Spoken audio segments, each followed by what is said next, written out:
Q news అందించే అవకాశాన్ని సద్వినియోగం చేసుకోండి. సమస్య ఎక్కడున్నా నేనున్నానంటూ ధైర్యంగా ప్రశ్నిస్తూ రాజకీయాల పట్ల అవగాహన కలిగిన అనుభవం గల రంగారెడ్డి హైదరాబాద్ రిపోర్టర్లు కావాలను. సంప్రదించవలసిన నెంబర్లు 8688926084. ఘోరం జరిగితే ఆత్మహత్య చిత్రీకరిస్తారా? నేరాన్ని ఉదయం గుర్తిస్తే ఎఫ్ఐఆర్ రాత్రికి నమోదు చేశారా?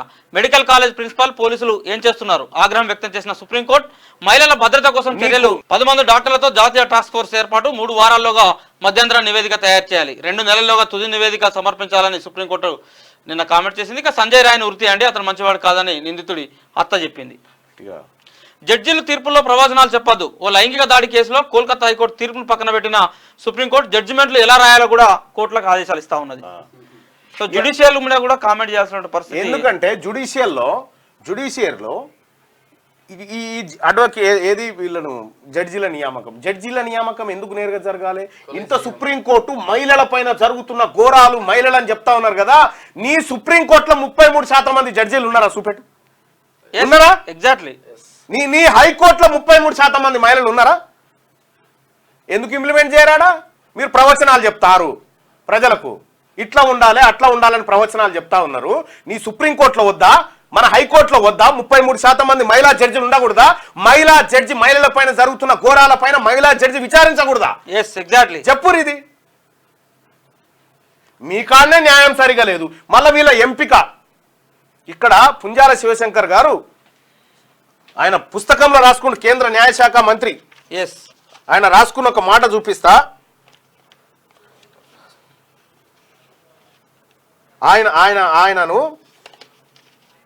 ఆయన హైకోర్టు జడ్జి కావడానికి రాష్ట్ర అసెంబ్లీ రద్దు శివశంకర్ అనే నేను సభలో నగలం జడ్జిగా నా అడుగులు వెనక్కు లాగిన కులవేక్ష 95 పేజ్ నెంబర్ 95. జడ్జిలో నా అడుగు జడ్జిగా ఈ చూడురిగో జడ్జిగా నా అడుగులు వెనక్కు లాగిన కుల వివక్ష. ఇది పుంజాల శివశంకర్ గారు ఒక బీసీ బిడ్డ ఆయన బయోగ్రఫీలో రాసుకున్నటువంటి మాట.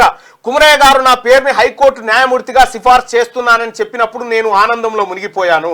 కుమరయ్య అనేటువంటి ఒక ఆ ప్యానల్లో ఉన్నాడు.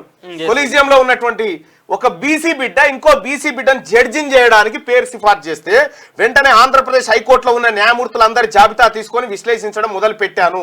ఏమిటి నా విశ్లేషణ?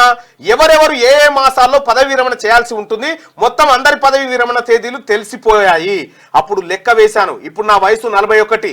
ఈ జాబితాలో ఉన్న న్యాయమూర్తుల్లో అత్యంత జూనియర్ న్యాయమూర్తి పదవి విరమణ చేసే నాటికి నా వయసు 52 అవుతుంది. అంటే ఇంకా చాలా పదవి కాలం ఉండగానే నాకు ప్రధాన న్యాయమూర్తి పదోన్నతి పొందే అవకాశం లభిస్తుంది. అప్పుడు హైకోర్టు ప్రధాన న్యాయమూర్తి హోదాలో నేను 10 ఏళ్ల పాటు పనిచేయవచ్చు. ఒకవేళ ఆ సమయంలో సుప్రీంకోర్టు న్యాయమూర్తిగా పదోన్నతి పొందితే అతి చిన్న వయసులో సుప్రీంకోర్టు ప్రధాన న్యాయమూర్తిని కూడా కావచ్చు. అప్పుడు ఇంకా ఎక్కువ కాలం పదవిలో ఉంటాను. అంటే నా సంతృప్తి మేరకు నా పదవికి నేను న్యాయం చేసే అదృష్టం లభిస్తుందని నేను భావించాను. అప్పటికి మరికొన్ని మాసాలు గడిస్తే నాకు 42 ఏళ్లు నిండుతాయి. అలాంటి సమయంలో ఈ సిఫార్సు వెళ్ళింది.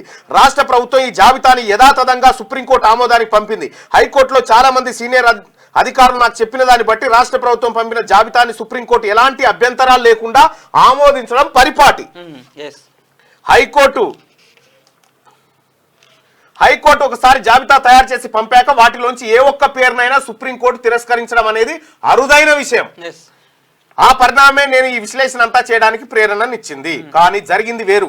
సుప్రీంకోర్టు ఆమోదించిన జాబితాలో అందరి పేర్లు ఉన్నాయి, ఒక్కటి తప్ప. ఆ ఒక్కటి పి శివశంకర్, పుంజాల శివశంకర్. ఎందుకు ఇలా జరిగింది? తర్వాత కుమరయ్య గారి ద్వారా నాకు తెలిసింది ఏంటంటే ఇతను ఇంకా 40వ పడిలోనే ఆరంభంలోనే ఉన్నాడు కదా, న్యాయమూర్తి అవడానికి అతనికి ఇంకా చాలా వయసు ఉంది అని సుప్రీంకోర్టు ప్రధాన న్యాయమూర్తి అభిప్రాయపడ్డారట. ఒక ఏడాది తర్వాత కుమరయ్య గారి తర్వాత హైకోర్టు ప్రధాన న్యాయమూర్తిగా వచ్చిన నరసింహం గారు కూడా నన్ను పిలిచారు, మర్యాద చూపించారు. శివశంకర్, నేను మీ పేరును హైకోర్టు న్యాయమూర్తి పదవికి సిఫార్సు చేస్తున్నానని మళ్ళీ చేసిండు ఆయన. నేను ధన్యవాదాలు చెప్పాను. కానీ నా అనుమానం నన్ను వెంటాడుతుంది.